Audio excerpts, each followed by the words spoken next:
Young and the Restless sees Amanda Sinclair's arrival causing a ruckus, Victor Newman surprising Nikki Newman, and Kyle Abbott upsetting Claire Grace Newman. Young and the Restless spoilers. Amanda Sinclair returns. So, as this week ends, we've got Amanda in town, and it has the Winters family all up in arms. Lily Winters, Devin Hamilton, and Nate Hastings all get texts, and they show up to meet with Dumas. And as they filter in, they're like, "Hey, what are you doing here? What are you doing here?" And then Amanda shows up to drop a bombshell.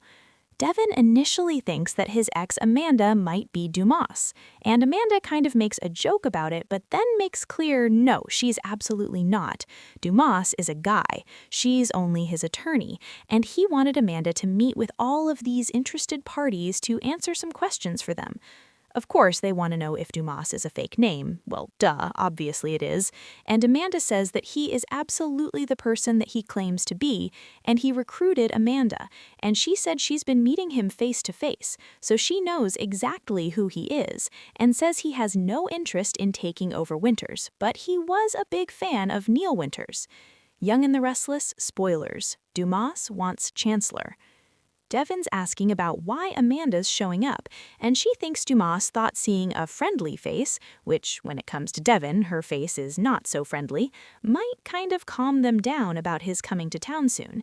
And Amanda says her boss has just one focus, and that it's something that's going to please them, especially Lily. That doesn't sit well with them. There are lots of suspicions.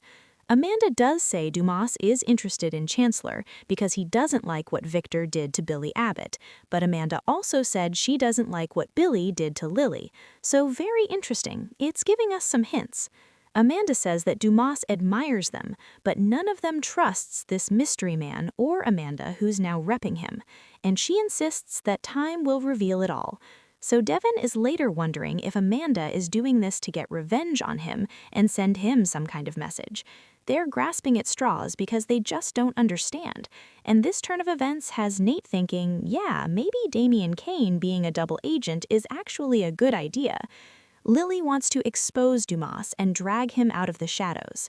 Is Dumas really Kane Ashby? Unpacking the YR mystery man. So, there are these red flags that point to Dumas having a vested interest in Lily, also in Jill Abbott, also in Chancellor. Plus, they very specifically mention that he's only been active under this name of Aristotle Dumas for 6 years. Well, if you put that all together, you know who left Young and the Restless 6 years ago. It's somebody who admired Neil, has deep ties to Lily and Jill, and to Chancellor. That's Kane Ashby.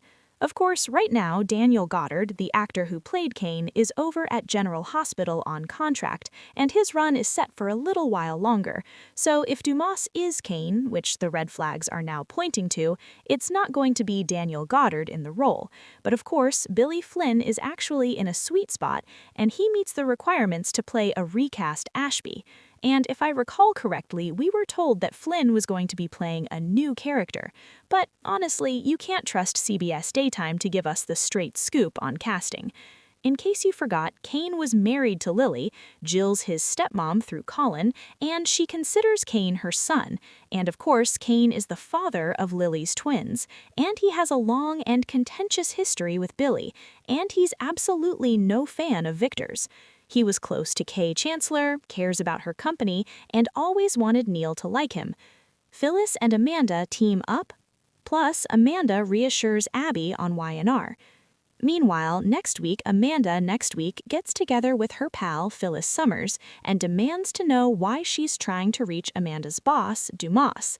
That's going to start this week, carry over into next week, and if he really is Kane, then, by the way, he does not have a romantic history with Phyllis or anything like that, but isn't a fan of hers in particular. So next week, Amanda has a run-in with Abby Newman, and Amanda reassures her that everybody just needs to relax. Dumas is trying to protect the Winters family and their company. He isn't trying to take anything from them, but Abby wants to know what's in it for this guy. So we're finally starting to get some answers on this whole storyline that's just honestly the identity has gone on too long. It's silly.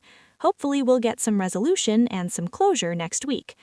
Nick, Sharon, and Phyllis, a familiar Y&R love triangle heats up. Also, at the end of this week, Nick Newman is trying to help Phyllis, and he tells her that he's there for her when he sees that she's clearly spiraling. And then Sharon shows up and interrupts, and things are kind of prickly between Phyllis and Sharon after Nick goes. Looks like Sharon may be a little jealous about Nick, and vice versa about Phyllis and Sharon and Nick. And we all know Nick is being nice to Phyllis, but there's no romantic spark, at least not yet. But that's not to say there won't be, and it definitely feels like Sharon and Phyllis are headed for another rivalry over Nick. Been there, done that, we all got the t-shirt, right? So let's hope not, because the peace between them is actually kind of nice, and them fighting over Nick, old news. Billy's worries and Nick's outrage, fallout from Phyllis's firing on Y&R. Elsewhere, Sally Satra tries to calm Billy down, but he's very worried about what Victor and Adam Newman are up to, and he feels like it's going to trash the company.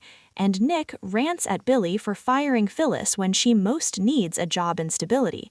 Sally is very uncomfortable, stuck in the middle, but Billy insists he fired Phyllis for her own sake, and she's in no headspace to devote to a startup. She needs to do some healing. Nick insists Billy did a bad thing, and as Nick's prattling on about how awesome Phyllis is, well, guess what? She's right there and she's eavesdropping on Nick and Billy talking, and that may thrill Phyllis. Look for some more fallout from that next week, because she may be wondering if Nick sees her as more than a friend.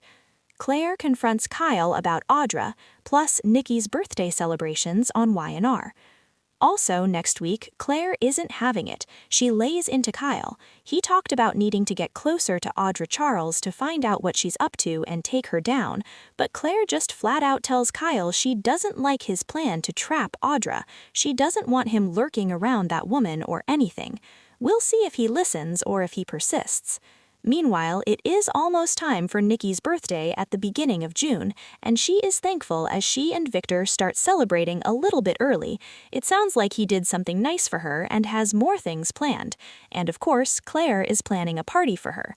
So next week, it seems, is all about aggressive guys getting aggressive. Nick's getting aggressive with Billy, which is kind of exciting. Billy's getting aggressive about Victor and Adam. Mystery Man Dumas is getting aggressive about Billy and Victor. And we got